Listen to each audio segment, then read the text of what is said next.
অভিষেক বাবু আসুন, কাল থেকে হেলিকপ্টার চক্কর দিচ্ছে। এই যে বৈভব, এদের জন্য আমরা ঘাম রক্ত ঝরালাম, এরা ভাববে কি?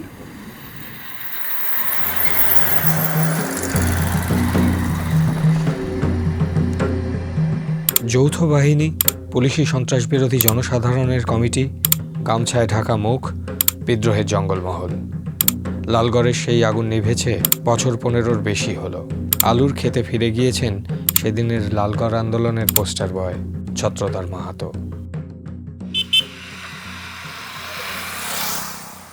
আমরা এত ত্যাগ স্বীকার করলাম, এত আন্দোলন করলাম, আমরা কি সবকিছু পেয়েছি? অনেক কিছুই উন্নয়ন হয়েছে, আমি তো অস্বীকার করছি না, উন্নয়ন আছে। আপনার রাস্তা হয়েছে, স্কুল হয়েছে, আপনার স্বাস্থ্য কেন্দ্র হয়েছে, সবই হয়েছে। কিন্তু আপনি দেখুন স্কুলগুলোতে, দেখুন আজকে স্কুল বন্ধ কেন?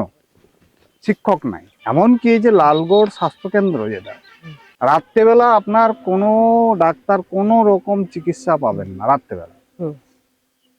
সন্ধ্যা হয়ে গেল, ওই 8টা বাজলো, 8টার পর ডাক্তার নার্স যে যার চলে গেলেন, ব্যাস।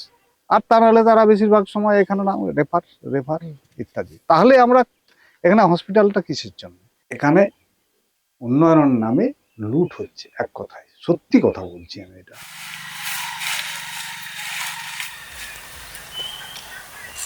সিঙ্গুর নন্দীগ্রামে ধাক্কা খাওয়া 3 দশকের বাম শাসন ফের একবার বিদ্রোহের মুখে পড়েছিল লালগড়ে। 2008 সালের নভেম্বরে মুখ্যমন্ত্রী বুদ্ধদেব ভট্টাচার্যের কনভয়ে ল্যান্ডমাইন বিস্ফোরণ এবং তারপর লালগড়ের আদিবাসী গ্রামে পুলিশের অত্যাচারের অভিযোগ। তৈরি হয়েছিল পুলিশি সন্ত্রাস বিরোধী জনসাধারণের কমিটি। খবরের কাগজের প্রথম পাতায় নতুন মুখ, পুলিশি সন্ত্রাস বিরোধী জনসাধারণের কমিটির মুখপাত্র ছত্রধর মাহাতো। আর গামছায় মুখ ঢাকা সিপিআই মাওবাদীর পলিট ব্যুরো সদস্য কিষেনজি।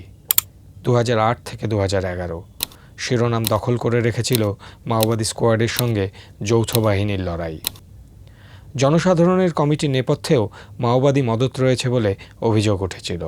আমি গ্রেপ্তার হওয়ার পর, গ্রেপ্তার আগে পর্যন্ত কিন্তু মাওবাদীরা এই মাঠটা পায়নি, এই আন্দোলনের রাস তারা পায়নি। যদিও আমাকে সবাই বলে যে মাওবাদীদের তৈরি করাই ছত্রধর মাহাতো, কিন্তু না।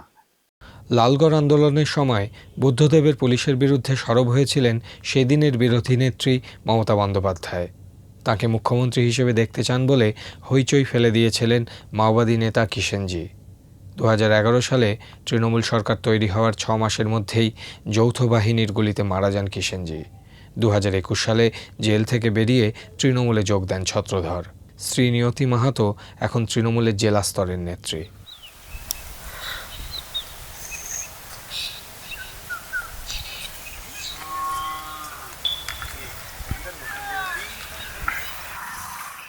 এক বস্তা আলুর দাম 120 টাকা, একটা বস্তা কিনতে গেলে 40 টাকা, সে আবার লাইলেন বস্তা।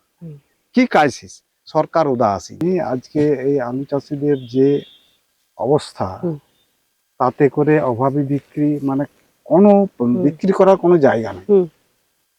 এবং তারা তো লোন তো শোধ করতে পারবেই না, ভিটে বাটি বিক্রি হবে। আচ্ছা বলুন, কৃষক মন্ডির কি এগিয়ে আসা উচিত নয়? এই যে চাষিরা আজকে এই অবস্থায় পড়ছে, রেশনে চাল দিচ্ছে, তাদের পেট ভরছে, কিন্তু পেট ভরাটা তো আসল জিনিস নয়, আর ভাতাটাও আসল জিনিস নয়।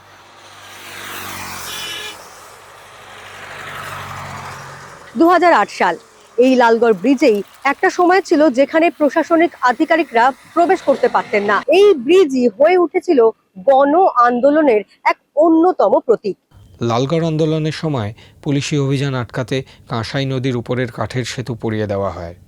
2011 সালে ক্ষমতায় আসার পর তার জায়গায় কংক্রিটের সেতু তৈরি করে দিয়েছিল তৃণমূল সরকার। এই সরকারকে প্রতিষ্ঠিত করার জন্যে আজকে আমাদের এত কিছু লড়াই, সে কোথায় চলে গেল আর তাদেরকে দেখে না।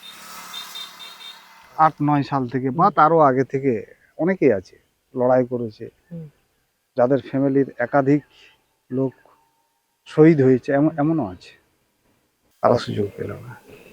আর হঠাৎ নতুন নতুন নেতা আসছে, এবং যারা আসছে দেখুন এরা তৎসময়ে এই আন্দোলনের বিরুদ্ধে ছিল। কোথা থেকে অসিত খাটিয়া উড়ে আসলো, সে নাকি লালগড় আন্দোলনের নেতা, বনমন্ত্রী। তিনি বারবার তার বক্তব্যে আমি শুনেছি যে আমি এই আন্দোলনের পিরিয়ডে বহু লাশ ছড়িয়েছি, বহু রক্ত দেখেছি, বহু লাশ দেখিয়েছি। যদি তাই হয়ে থাকে তাহলে তোমার বিরুদ্ধে কটা কেস হয়েছে। জঙ্গলমহলের মানুষ তাকে চিনেছে, যার ফলে কি হচ্ছে, তাকে ঝাড়গ্রাম থেকে এখন বিলপুর, আবার হয়তো বিলপুর থেকে অন্য কোথাও পাঠাবে। মানুষ তো বুঝে গেছে।